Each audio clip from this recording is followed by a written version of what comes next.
कैसे हो आप सभी। तो देखिए मैं एडमिट हो चुकी हूँ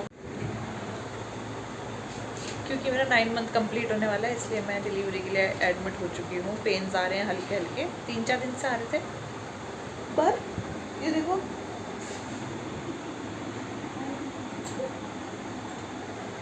अब ये गए हैं सामान लेने। हम एडमिट होने के चक्कर से नहीं आए थे, वैसे ही आए थे विजिट पे। तो डॉक्टर ने बोला डायलेशन हो रही है धीरे धीरे, तो एडमिट हो जाओ। तो अब ये बैग वैग लेने गए हैं बेबी का और मेरा। खाना वाना खा के आएंगे। अभी दिन के 1:30 बज रहे हैं और 21 अप्रैल है आज। हो सकता है आज हो जाए या कल। वो है कल, क्या है कल? अक्षय तृतीया। तो मैं तो चाह रही हूँ कल सुबह तक हो, ताकि अच्छे दिन पे बेबी आए। पर सारे दिन अच्छे ही होता है, भगवान के होता है। चलो जब भी आए बस स्वस्थ हो, सब कुछ अच्छे से हो जाए। बाकी थोड़ी देर बाद अपडेट देते हैं। अभी मुझे नॉर्मल नेचुरल पेन्स आ रहे थे, अब दवाई दी है तो उन्होंने बोला थोड़ा तेज़ पेन आएंगे, पर कोई बात नहीं, अच्छी चीज़ के लिए सहन करना पड़ता है। अब मैं सो जाती हूँ थोड़ी देर। मैं अपनी एनर्जी वेस्ट नहीं करना चाहती, बेबी के लिए बचा के रखती हूँ, ठीक है।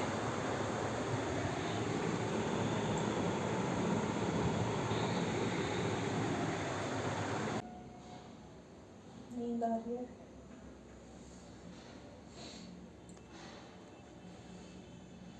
कैसा लग रहा है आपको मम्मी बनकर सेकंड टाइम? बहुत अच्छा तब लगेगा 1-2 घंटे बाद जब दर्द बढ़ेंगे ना। भगवान ये चम चम खुशियाँ चम वाली। सबको दे। तो 1.5 से 2 घंटे मुझे एडमिट हुए हो चुके हैं। डॉक्टर ने फर्स्ट डोज जो पेन बढ़ाने की होती है वो दे दी है, क्योंकि ऐसा है ना 3-4 दिन से मुझे हल्के हल्के घर में पेन आ ही रहे थे, पर मैं कंफ्यूज थी कि ये फॉल्स लेबर पेन है या सच के ही पेन है। वो तो आज मैं ना ऐसी ही आ गई। मेरी मम्मी आ गई थी 1 हफ्ता पहले ही। वो चाहती थी कि इस समय पे वो मेरा साथ हों, क्योंकि ऐसा होता है ना, ये वाला समय ऐसा होता है कि जान हथेली पे रहती है। और वैसे भी जब इतनी बड़ी घटना आपके साथ, आपके परिवार के साथ हो जाए, तो उसके बाद तो डर और ज़्यादा बढ़ जाता है। तो यहाँ पर 3-4 दिन से मैं मम्मी को बोल रही थी कि थोड़ा लग रहा है अनईज़ी सा, पर मुझे समझ नहीं आ रहा था हो क्या रहा है। तो ऐसे ही आज ना हम ऐसी रूटीन चेकअप के लिए आ गए थे डॉक्टर के पास। मम्मी के साथ मैं आई थी, बिल्कुल बैग भी नहीं लेके आई थी, कुछ भी नहीं, बस ऐसे ही आ गई थी रूटीन चेकअप के लिए। वो तो ये हुआ कि मेरे को ना लगा, तो मैंने डॉक्टर को बोला डॉक्टर आप एक बार ना चेक कर लो, मुझे लग रहा है कि डिलीवरी 1-2 दिन में होने वाली है। तो डॉक्टर ने मेरे को ऐसे बोले अरे हाँ अभी तो 10-15 दिन है, अभी कहाँ से हो जाएगी। फिर उन्होंने चेक करा तो उन्होंने कहा बेटा तू आज ही एडमिट हो जा, तेरी डिलीवरी तो आज ही होगी। तो मतलब ऐसा होता है ना, देखो हम कितना कुछ सोच लें, कुछ भी सोच लें, ऊपर वाले ने जो जब करना होता है वो तभी होता है ना। हमारे सोचने समझने से कुछ नहीं होता है। बस ये कि हमें पहले से प्रिपेयर रहना पड़ता है अच्छे से। इसलिए मैं पॉजिटिविटी के साथ इस बार सब कुछ चाहती थी कि सब अच्छे से हो, मैं पॉजिटिव रहूँ। तो 1.5-2 घंटे बाद भी बिल्कुल थोड़े से ही ज़्यादा पेन बढ़े थे, बहुत ज़्यादा नहीं बढ़े थे। वो चाह रहे थे कि मतलब जिस हिसाब से मेरा डायलेशन चल रहा था, 4 सेंटीमीटर ऑलरेडी मेरा हो चुका था 2:30-3 बजे तक, क्योंकि 3 सेंटीमीटर डायलेशन मेरा घर से ही ऑलरेडी हो गया था। जब डॉक्टर ने मुझे चेक किया था तो उन्होंने कहा था कि आप 3 सेंटीमीटर डायलेटेड ऑलरेडी हो, तो अब उसका मतलब ये होता है कि डायलेशन और अच्छे से हो सकता है। क्योंकि ऐसा होता है ना, फर्स्ट डिलीवरी में टाइम लग सकता है, सेकंड में लग सकता है, पर थर्ड डिलीवरी जो होती है वो जल्दी जल्दी हो जाती है, अगर नॉर्मल सब कुछ रहे तो। अभी तक सब कुछ नॉर्मल चल रहा था। डॉक्टर तो चले गए थे, खैर अपना वो बता देते हैं कि ऐसे ऐसे दवाई दे देना, ऐसे ऐसे कर लेना, तो वो तो चले जाते हैं, वो कहाँ बैठे रहेंगे हमारे चक्कर में।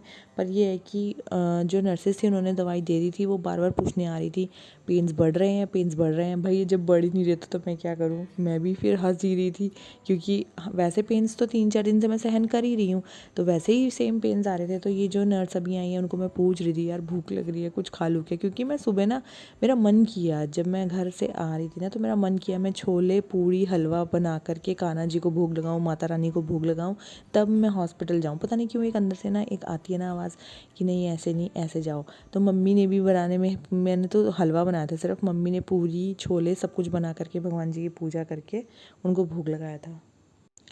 तो मम्मी तो मेरे साथ पहले से आ ही रखे थे।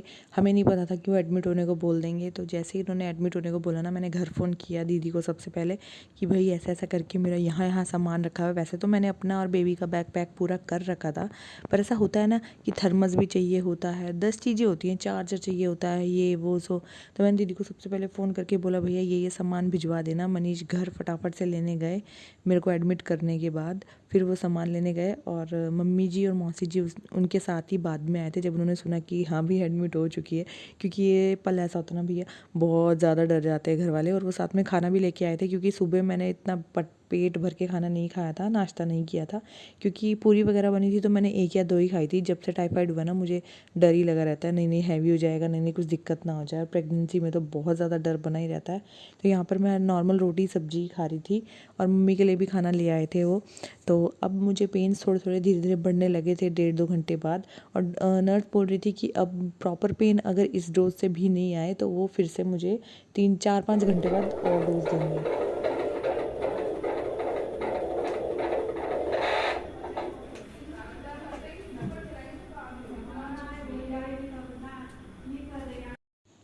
शाम के बज रहे थे 7, सब लोग घर जा चुके थे, मम्मी मेरे पास ही थी। घर हमने इसलिए भेज दिया था क्योंकि अभी पता ही नहीं था डिलीवरी होनी कब तक है। क्योंकि डायलेशन जो है वैसे तो अच्छा चल रहा था, पर वही होती है ना भाई, समय जब आना है वो उतना समय तो लेगा ही लेगा। तो यहाँ पर मैं चल के पेन ले रही थी, क्योंकि सारांश के टाइम पर मुझे डॉक्टर ने बोला था कि चल के ज़्यादा अच्छे से पेन आते हैं। तो बस मैं चाहती थी मेरी जल्दी जल्दी डिलीवरी हो जाए, मैं फ्री हो जाऊँ, मेरा जो बच्चा है मेरे हाथ में आ जाए। मतलब 9 महीने की एक तपस्या ही कह सकते हैं, जो तपस्या होती है वो बिल्कुल मतलब अच्छा हो सब कुछ। तो यहाँ पर मैं चल के पेन ले थी। यहाँ पर मुझे इतने तेज़ पेन्स आ रहे थे ना, मतलब ऐसा हो रहा था कि यार बस जल्दी जल्दी हो जाए। तो जो डॉक्टर मतलब नर्सेस थी, उनका 7-8 बजे ऐसी वो शिफ्ट चेंज होती है, तो अब नए स्टाफ भी आ रहा था। तो मुझे ये भी लग रहा था कि अब पता नहीं कौन आएंगे, कैसे होंगे। डॉक्टर अपने घर ही थी, डॉक्टर वहीं से इंस्ट्रक्ट कर रही थी नर्सेस को कि ऐसा देखो, ऐसा करो। तो यहाँ पर मम्मी फ़ोन में ढूंढ रही है कि ऐसा दर्द का मतलब कितने दर्द होता है ना, हमारी मम्मियाँ सर्च करने लग जाती हैं कि ऐसा हो रहा है तो ऐसा कैसे करें, ऐसा हो रहा है तो ऐसा कैसे करें। तो मम्मी अपना लगी हुई थी, ध्यान भटका रही थी, क्योंकि मेरा दर्द मम्मी से बिल्कुल नहीं देखा जा रहा था। जैसे ही मैं मुँह पिचकाती थी ना, तो वैसे ही मम्मी एकदम डर जाती थी। तो 9 साढ़े 9:15 बजे जो रात के स्टाफ की नर्स आई थी, वो मुझे नीचे चेकअप के लेके गई थी, क्योंकि बीच बीच में बेबी का हार्ट बीट चेक कर रहे थे, भाई बेबी स्ट्रेस पे तो नहीं आ रहा है। पर वो ये हुआ कि कुछ ऐसा हो गया कि डिलीवरी भी तुरंत 9:30 बजे तक हो गई थी। तो यहाँ पर अब रिलैक्स होके मम्मी बैठी हुई हैं, क्योंकि ऐसा होता है ना, जब तक बेबी बाहर नहीं आ जाता, डिलीवरी नहीं हो जाती, मम्मी का प्राण, सब घर वालों का ही प्राण ऐसा उठा हुआ सा था ना। तो यहाँ पर मैं नॉर्मल डिलीवरी मेरी हो गई थी अच्छे से, मैं ऊपर आ चुकी हूँ। और ये नर्स मुझे दवाई देने आई है, क्योंकि डिलीवरी के तुरंत बाद बहुत दर्द होती है। तो वो बोलती थी चाय बिस्किट खाने के बाद पेन किलर वगैरह खा लो। घर से मेरे खाना आ रहा है, और बेबी को देखने के लिए भी बाकी घर वाले आ रहे हैं। बेबी अभी NICU में है, 2 घंटे बाद मिलेगा। तो 2 घंटे नीको में रहने के बाद मेरी जान मेरे हाथों में आ गई है। इससे अच्छा पल ना मुझे नहीं लगता कोई और भी होता होगा एक लेडी की लाइफ में, जब वो एक बच्चे को जन्म देती है, उसको अपने हाथों में लेती है। तो यहाँ पर मैंने पिंक और ब्लू दोनों कलर की ड्रेसेस ली थी, पर दी मैंने पहले पिंक थी कि हो सकता है इस बार भगवान जी बेबी गर्ल दे दे, तो पिंक ड्रेस पूरी करके तब आए। पर हमें पता तो लग ही चुका था, क्योंकि कपड़े उन्होंने बाद में मांगे थे, पर मैंने फिर भी पिंक ही पहनाई उसको पहले। तो भगवान जी ने बेबी बॉयज़ हमको दिया है, हमारी फैमिली अब कंप्लीट हो चुकी है। बस मेरी एक ही इच्छा थी, जो भी भगवान जी दें बस स्वस्थ दें, बिल्कुल स्वस्थ दें। बेटा हो बेटी हो, स्वस्थ होना चाहिए। तो यहाँ पर बाकी फैमिली मेम्बर्स भी आ चुके हैं। वो कहते हैं ना डिलीवरी के बाद हलवा वगैरह कुछ गरम गरम देते हैं आटे का, ताकि थोड़ा रिकवरी हो। तो देख रोने लग गया, तूने गंदी बात बोली, देखने से पता चल गया। बोला तूने गंदी बात बोली, अब मैं रो रहा हूँ।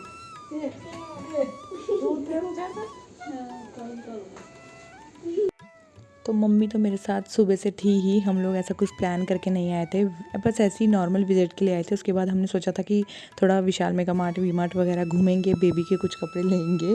पर वैसे तो मम्मी ने पहले से पूरी तैयारी कर दी थी, सारी शॉपिंग बेबी की कर दी थी, मेरी कर दी थी, पैकिंग कर दी थी, धो धा के लेके आई थी मम्मी। डेटॉल वगैरह में लंगोटे कपड़े जो भी A to Z सामान है सब मम्मी धो धा के लेके आई थी। पर वही होता है ना, छोटा मोटा रह ही जाता है। पर फिर भी चलो, आज के दिन डिलीवरी हो गई। 21 अप्रैल को मेरा बच्चा आ गया।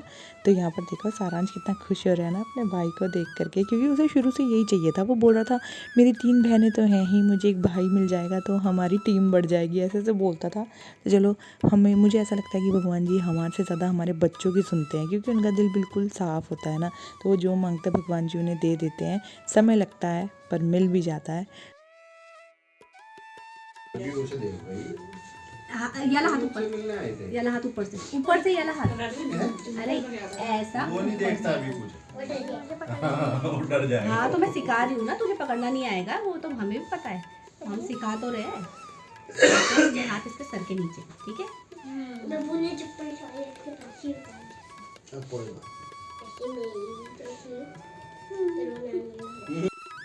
तो यहाँ पर सारांश बड़ा शर्मा रहा है अपने भाई को देख देख के, क्योंकि उसने बड़ी शिद्दत से इंतज़ार किया। भाई होता ही है, इसलिए मतलब पूरे 9 महीने मेरी बहुत हेल्प कराई है हर एक चीज़ में।